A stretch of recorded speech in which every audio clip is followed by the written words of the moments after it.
Assalamualaikum warahmatullahi wabarakatuh. Halo sahabat Jiswap, selamat datang kembali di Ngobrol Jiswap, sebuah program dari DPF TV yang akan menyajikan obrolan santai seputar Jiswap untuk meningkatkan literasi finansial demi membangun peradaban. Bersama saya Rizky Situmorang akan mendampingi sahabat hingga beberapa waktu ke depan. Di episode sebelumnya kita telah membahas zakat di kalangan milenial. Kali ini kita akan membahas dengan tema menghutangkan Allah dengan hutang yang baik. Seperti apa ya? Nah, telah hadir narasumber kita. Beliau merupakan pengajar di salah satu pondok pesantren, Ustadz Marwan Rangkuti. Assalamualaikum warahmatullahi wabarakatuh, Ustadz. Bagaimana Ustadz kabarnya pagi hari ini, Ustadz? Alhamdulillah baik. Alhamdulillah tetap sehat dan aktif ya, Ustadz. Baik Ustadz, sesuai dengan tema kita, emang ada ya Ustadz hutang yang dilakukan itu di jalan Allah? Hutang yang seperti apa nih Ustadz? Iya, memang kalau kita melihat dalam kacamata masyarakat kekinian gitu, biasanya hutang itu identik dengan ya pinjam karena kebutuhan gitu. Nah, tapi kemudian Islam memiliki sebuah istilah yaitu qardun hasanan, yaitu qardul hasan ya Ustadz ya, pinjaman yang baik. Ya, ini pinjaman yang dilakukan untuk sesuatu yang baik di jalan Allah Subhanahu wa taala. Masya Allah. Nah, sehingga ini yang menjadi nilai lebih. Kita memiliki uang kita, harta kita ya di jalan Allah, sehingga kemudian Allah memberikan ganti yang lebih baik kepada kita. Nah, itu yang sekarang mungkin banyak orang tidak mengetahuinya. Jadi masih belum terlalu familiar bisa jadi ya Ustadz ya? Iya, bisa jadi. Ya mungkin karena kondisi masyarakat kita yang cenderung materialis, jadi sesuatu itu kan dihitung ada kompensasi baliknya. Nah, mungkin berpikir kalau berhutang ya Allah tuh baliknya gimana ya? Tunai atau tidak ya dalam bentuk uang dan seterusnya seperti itu. Kenapa? Tadi kan qardul hasan ya Ustadz ya? Bentuknya itu ada yang lebih spesifik nggak? Turunannya dari qardul hasan itu seperti apa Ustadz? Iya, jadi pinjaman yang baik atau hutangan yang baik di jalan Allah Subhanahu wa taala itu maknanya bisa berupa sedekah. Ya, bisa berupa sedekah ya infak. Nah, dalam literatur Islam ya bagaimana para sahabat ridwanullahu alaihim itu ya sering kemudian memberikan hartanya untuk Allah Ta'ala. Dalam hal apa? Pada waktu itu kita ketahui memang kaum muslimin baru saja hijrah dari tempat ya Mekah ke Madinah Al-Munawwarah. Nah, di tempat itu kemudian eksistensi Islam berusaha dirongrong oleh katakanlah pengganggu dari kalangan mereka yang tidak suka dengan Islam. Nah, maka kontak fisik pada waktu itu tidak bisa dihindarkan.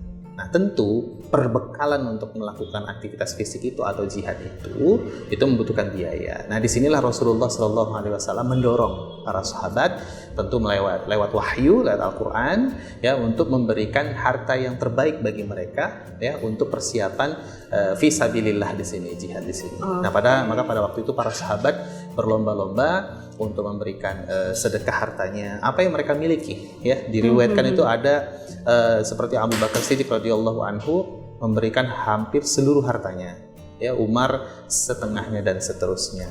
Bahkan ada yang hanya memberikan sebutir kurma. Nah, untuk zaman kita kekinian sekarang, maka kita juga lihat kita umat memiliki banyak problem ya, terutama mungkin katakanlah problem dari sisi kemiskinan yang sangat nyata di sekitaran kita. Nah, maka syariat juga mendorong ya, sebagaimana pemahaman para ulama bahwasanya pinjaman yang baik ini ya dimaknai dengan tadi adalah sedekah ya, bagaimana kita bisa memberikan harta kita ya untuk meringankan dari kesulitan saudara sesama muslim kita, misalkan yang mengalami kefakiran tadi. Nah, itu begitu. Jadi sedekah yang baik bukan sedekah, hutang yang baik di jalan Allah itu bisa diafirmasikan berupa sedekah atau infak gitu ya Ustadz ya? Bisa gitu. Ustadz, boleh juga nggak dijelaskan ke sahabat Jiswap sebenarnya ada perbedaan nggak sih antara sedekah dengan infak gitu? Iya, ada perbedaan memang ya. Jadi banyak yang mengatakan para ulama itu infak itu lebih umum dibandingkan sedekah. Nah, itu dia. Nah, kemudian kalau sedekah itu biasanya identik dengan harta. Nah, kalau infak itu kadang-kadang lebih luas daripada harta saja. Jadi di dalam infak juga nanti termasuk zakat.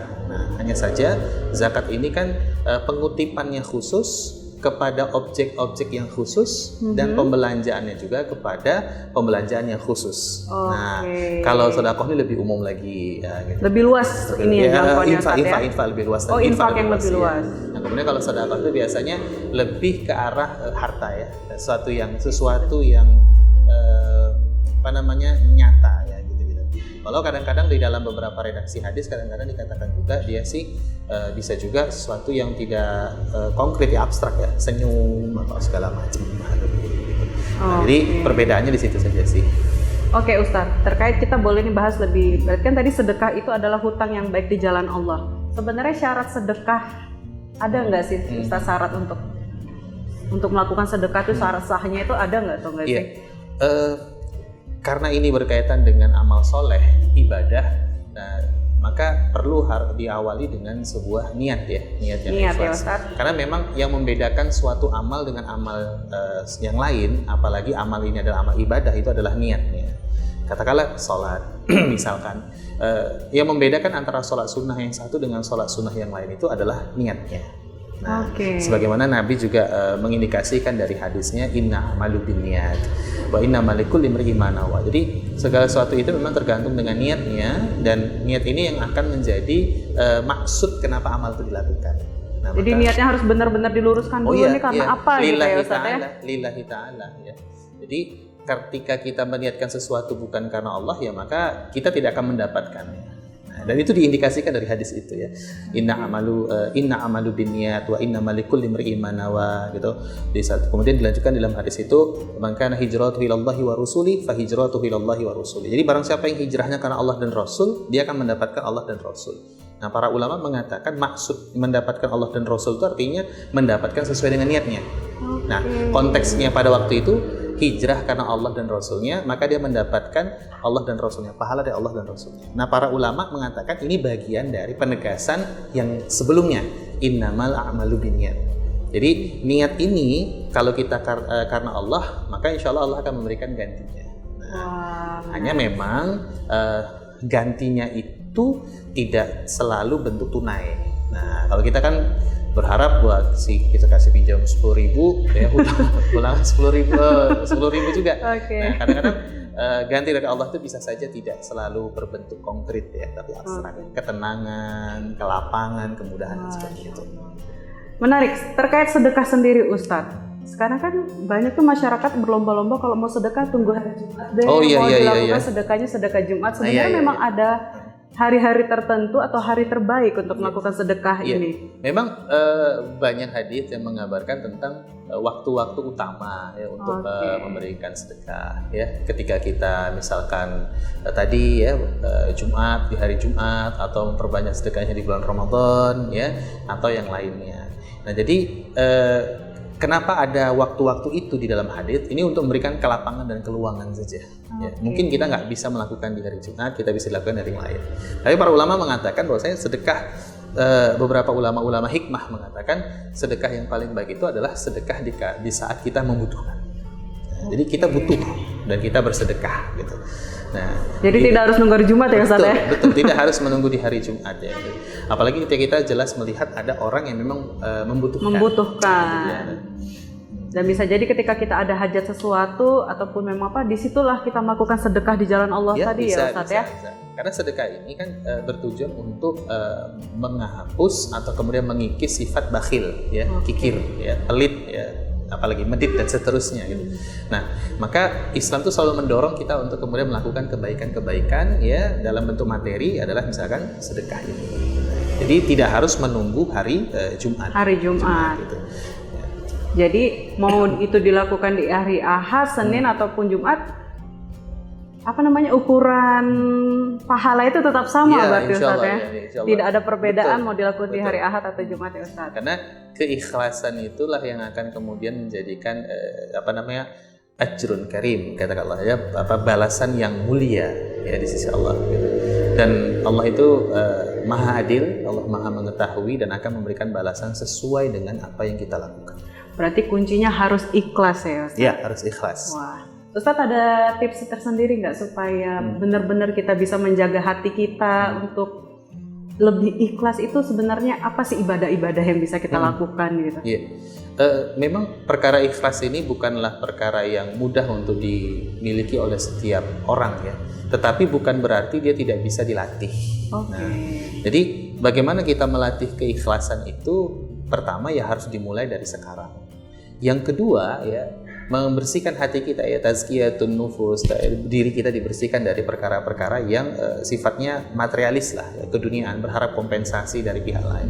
Nah, kita berharap hanya kepada Allah yang Ar-Razzaq, yang maha memberi. Ya. Nah, gitu. Al-Ghani yang maha kaya. Nah, ini salah satu tips untuk kemudian kita menumbuhkan rasa ikhlas. Jadi melakukan apapun, ya, itu karena Allah Ta'ala, menolong karena Allah Ta'ala. Nah, ini yang pertama. Dan kemudian apa? Dimulai dari sekarang dan harus dibiasakan. Nah, kalau jadi memang harus dilatih dan dibiasakan, ya, iya, Ustaz, dibiasakan. Ya? Wow. Jadi kalau guru-guru tua biasa mengatakan harus dipaksa. Jadi berbuat baik, berbuat amal soleh itu harus dipaksa. Harus dipaksa agar bisa kemudian menjadi biasa. Ustadz sendiri punya pengalaman nggak cerita tentang keajaiban sedekah di dalam kepribadian Ustadz, dalam kehidupan Ustadz hari ini? Mungkin banyak ya. Kalau yang pernah saya rasakan, misalkan bahwasanya ketika ada orang yang membutuhkan dan kita bisa memberikan bantuan gitu, walaupun kadang bantuan itu tidak mencukupi dengan apa yang dia butuhkan, gitu, tapi Allah itu akan memberikan kebaikan kepada kita.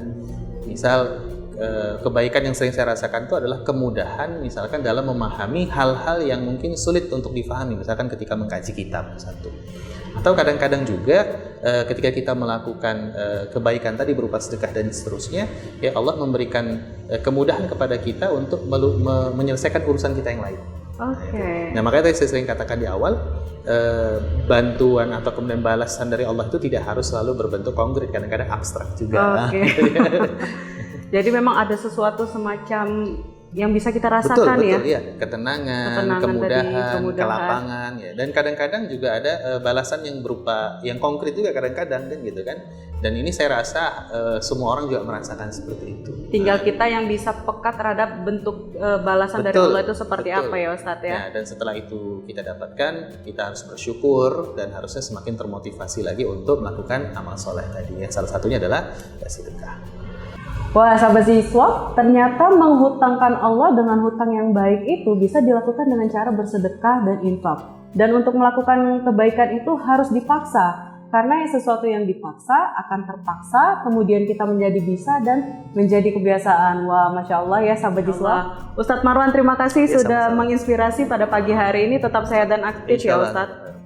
Baik sahabat Ziswaf, terima kasih sudah menyaksikan Ngobrol Ziswaf. Jangan lupa untuk saksikan setiap hari Jumat pukul 9 pagi. Saya Rizky Situmara undur diri. Tetap sehat dan aktif dengan zakat dan wakaf produktif. Assalamualaikum warahmatullahi wabarakatuh. Waalaikumsalam warahmatullahi wabarakatuh. DPF TV